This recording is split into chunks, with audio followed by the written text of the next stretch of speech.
안녕하십니까. 저는 민속학을 전공하고 있는 이민재라고 합니다.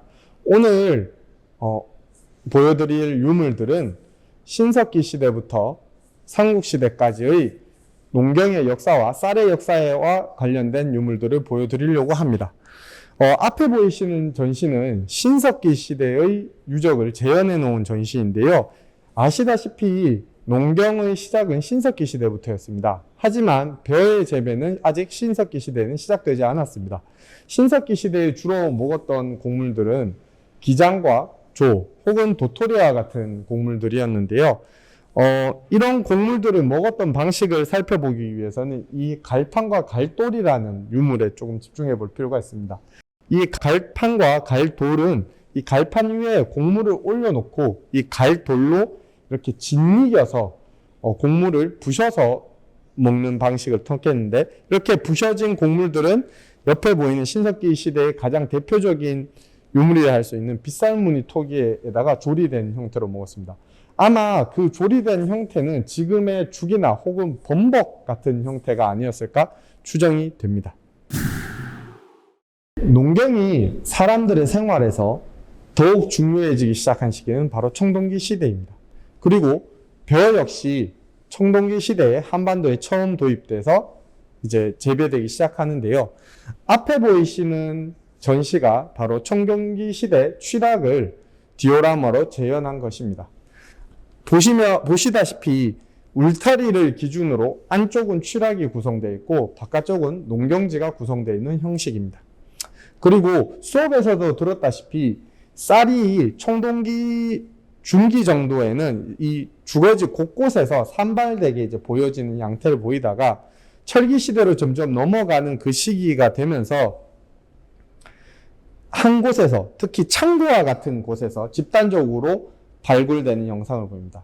이것을 아마도 정치 권력과 쌀이 아주 밀접한 관련이 지어진다는 중요한 증거로서 쓰이고 있습니다. 청동기 시대는 인류 역사에서 처음으로 금속을 사용하기 시작한 시대이지만 주로 일회용품이나 무기에만 청동기를 사용했지 농기구는 여전히 돌과 목재였습니다. 대표적인 농기구를 앞에 보는 돌보습, 곰배갱이, 그리고 반달 모양 돌칼이 있는데요.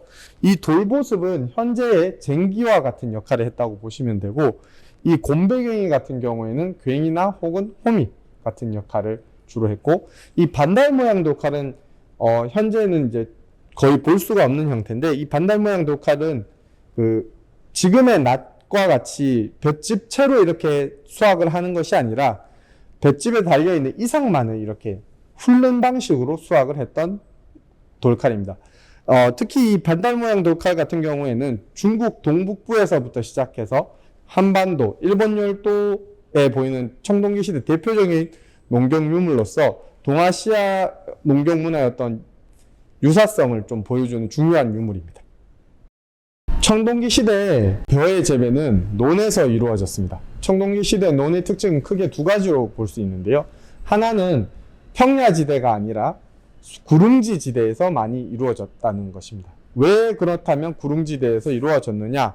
이것은 수업 시간에서도 들으셨겠지만 아직은 정치 권력이나 사회 조직이 그만큼 고대만큼 이제 크게 성숙하지 않았기 때문에 최대한 거대한 관계 수리 시설이나 제방이 필요한 하천 주변 평야가 아닌 상대적으로 수해를 막을 수 있는 구릉지지대에 성립됐다는 겁니다. 두 번째는 구릉지지대에 성립되다 보니 상대적으로 논의 크기가 매우 작다는 것입니다.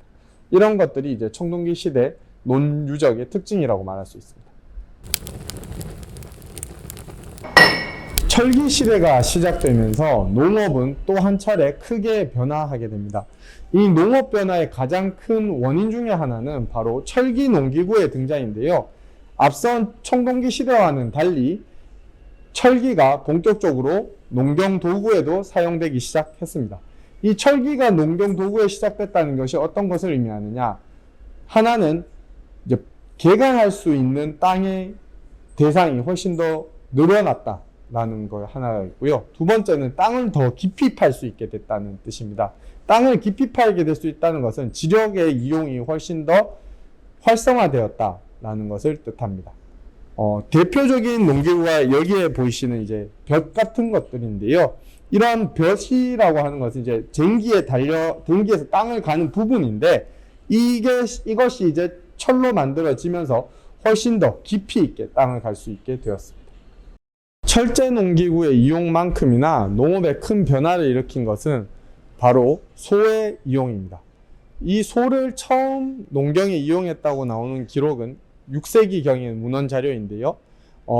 문헌 자료 이외에도 농업 유적을 파다 보면 소를 이용했다는 것을 알 수 있습니다. 바로 소 발자국이 사람 발자국과 함께 논유적에서 발견됐기 때문에 그 당시에 소를 이제 농사일에도 썼다는 것을 알 수가 있고요. 이렇게 6세기경, 최소한 6세기경 이후부터 쭉 농사일에 쓰여졌던 소는 1970년대 경운기가 보급되기 이전까지 한반도에서 가장 중요한 축력으로서 활동하게 됩니다. 삼국시대에 들어서면서 논농사에 있어서 또 다른 변화는 대규모 수리시설의 등장입니다. 대표적인 수리시설로는 김제의 벽골제, 제천의 의림지, 밀양의 수산제 등이 있는데요. 이런 대규모 수리시설이 등장했다는 것은 그만큼 국가가 논을 개발하는 데 있어서 상당한 많은 노력을 기울였다는 것을 나타내고, 이런 대규모 수리시설이 개발됨에 따라서 하천 주변의 평야지대도 논으로 개발되게 됩니다. 철기의 등장은 농업 생산력의 변화뿐만이 아니라 곡물을 먹는 방식의 변화와도 연결되어 있습니다. 특히 우리가 쌀을 먹는 방식으로 지금은 너무나 익숙한 밭과 같은 형태가 사실은 삼국시대부터 시작됐을 가능성이 있습니다. 왜냐하면 그 이전까지 쌀을 조리하는 데 있어서 주로 쓰였던 토기는 높은 온도의 열을 견디지 못합니다. 하지만 앞에 보이는 쇠솥과 같은 조리 도구가 등장하면서 높은 온도의 열을 견딜 수 있게 되고, 말 그대로 쌀알 그대로 지금과 같은 형태의 밥을 지을 수 있게 되었다고 생각합니다. 벼를 키우는 방식에는 크게 두 가지가 있습니다. 하나는 직파법이고 두 번째는 모내기, 즉 이양법이 있습니다. 이 직파법과 같은 경우에는 말 그대로 논에다 벽실을 직접 뿌린 후에 물을 대서 키우는 방식이고, 여기에 보이는 모내기와 같은 경우에는 가장 좋은 논에다가 모를 몰아서 키운 다음에 이후에 키운 모를 다른 논에다 이식하는 방식입니다. 모내기와 같은 경우에는 고려 말에서 조선 초 강남 농법이라고 해서 중국 남부에서 이루어지던 농법을 도입한 것으로 알려져 있습니다. 처음 이 모내기가 제때 물을 공급하지 못하면 농사를 실패할 확률이 많았기 때문에 조선 정부에서는 이 모내기를 금지하기도 했습니다만, 조선 후기에 이르러서는 대부분의 지역에서 벼를 키울 때 이 모내기 방법을 채택할 정도로 매우 보편적인 농법이 됩니다. 왜 이렇게 농민들이 모내기를 많이 선택했느냐? 그것은 바로 이 모내기 법을 이제 선택할 경우에 제초에 들어가는 노동력을 상당히 절감할 수 있었기 때문입니다. 벼를 심고 나서 가장 중요한 작업이 바로 이 제초, 즉 풀을 제거하는 것입니다.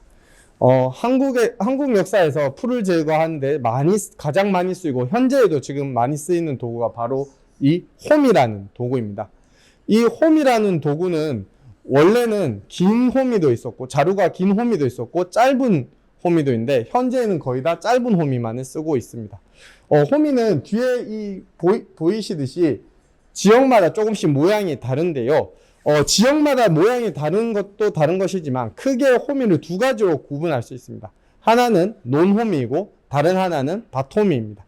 논호미 같은 경우에는 상당히 논의 그 땅이 단단하지 않고 무르기 때문에 끝이 좀 더 가늘고 대신에 이렇게 폭이 좀 더 넓은 경향을 보이고, 상대적으로 밭호미는 끝이 조금 더 뭉뚱그리고 폭은 조금 얇은 경향을 보입니다.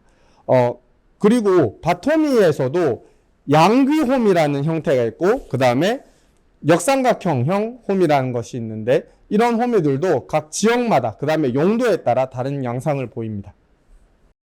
벼를 다 잘 키우고 나면 바로 수확을 합니다. 한국에서는 수확을 할 때 전통적으로 많이 쓰던 것이 바로 이 낫이라는 도구입니다. 이 낫을 가지고 볏짚을 잡고 이렇게 밑둥을 잘라서 수확을 하는 것입니다. 그렇게 그 벼를 다 베고 나면 앞에 보이는 이 계상이라는 도구를 이용합니다. 이 계상이라는 도구는 볏짚을 모아서 이 계상이라는 도구 위에다가 내려칩니다. 내려쳐서 알곡을 털어내면 그 알곡을 다시 모아서 뒤에 보이는 붓두라는 도구와 키라는 도구로 이렇게 한국말로는 까불린다고 하는데, 이 까불리는 작업을 통해서 바람을 이용해서 이 까불려서 알곡을 정선합니다. 앞에서 보셨다시피 쌀을 이제 만들기 위해서는 또 한 차례 가공의 과정이 필요합니다. 이 가공을 할 때는 여러 가지 도구들이 이용되는데, 대표적인 도구들이 앞에 보이는 맷돌, 절구, 난방에, 매통 같은 도구들입니다.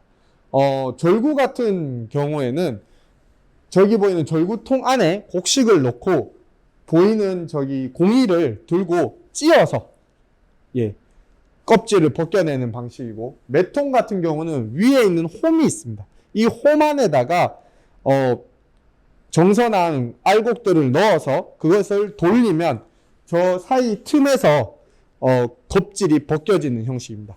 이것 외에도 디딜방아라고 해서 발로 이렇게 밟아서 방아를 쌀로 만드는 방식이 있고, 그 다음에 연자매라고 해서 소를 이용해서 이렇게 쌀을 만드는 방식도 있습니다. 논농사에서 가장 중요한 일 중에 하나가 바로 물을 제때 논에다 대주는 겁니다.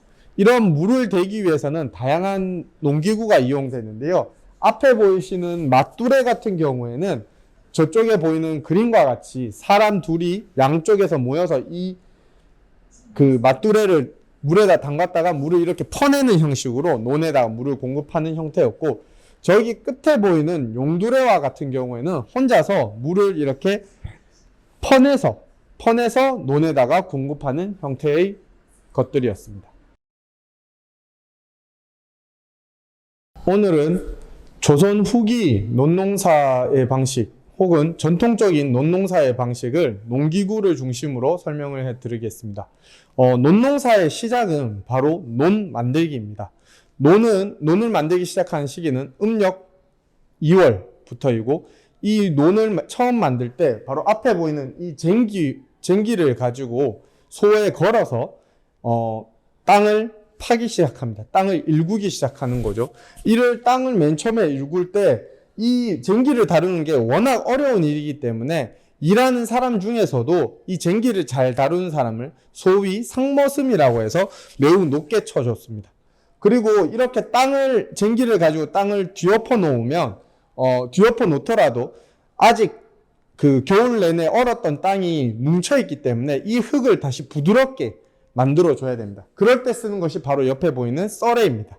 이 썰애 같은 것으로 다시 한번 뭉쳐진 흙을 풀어주고, 그래도 안 되면 뒤에 보이는 곰방매라고 하는 농기구들을 이용해서 흙을 충분히 부드럽게 만들어진 이후에 논을 만들 때 가장 핵심 중에 하나가 바로 이 논의 수평이 맞아야 됩니다. 이 논의 수평을 맞추는 도구가 여기 보이는 나래입니다. 이 나래를 통해서 논을 아주 평평하게 만들어 놓는다면 이제 모내기 할 준비가 된 것입니다.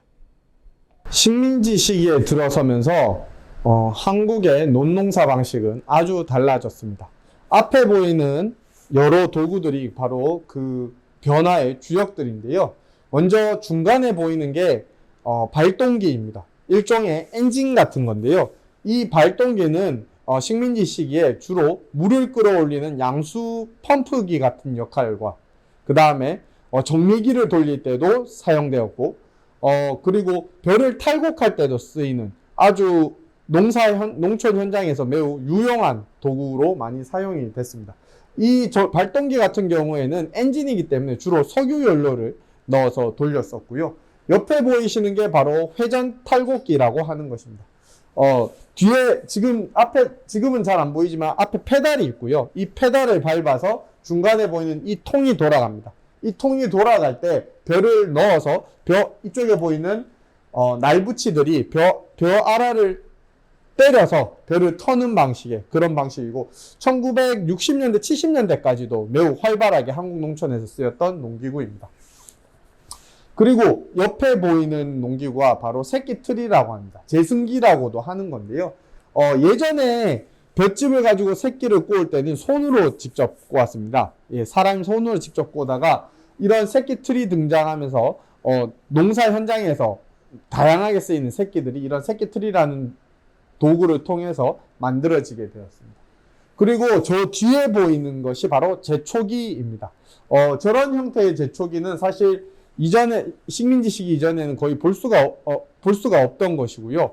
저런 형태의 제초기를 쓰기 위해서는 정조식 모내기라는 방식이 실현이 되어야 합니다. 이 정조식 모내기라는 것은 조선 총독부에서 식민지 시기 내내 매우 강조했던 것인데 예전에 그 앞서 봤던 전통적인 방식의 모내기가 사람들이 들어가서 자기들의 어떤 눈대중으로 이렇게 꼽는 방식의 모내기였다면 정조식 모내기라고 하는 것은 못줄을 띄워서 매우 딱 정확한 간격에 맞춰서 모를 심는 방식을 말합니다. 그러다 보니까 이 틈틈이 벼와 벼 사이의 틈이 매우 일정한 간격이 되고 저런 형식의 호미가 아니라 저런 형식의 제초기를 들고 밀어서 이제 풀을 제거하는 방식인데요. 하지만 저런 방식의 제초기가 크게 보급된 것은 아니라고 생각합니다.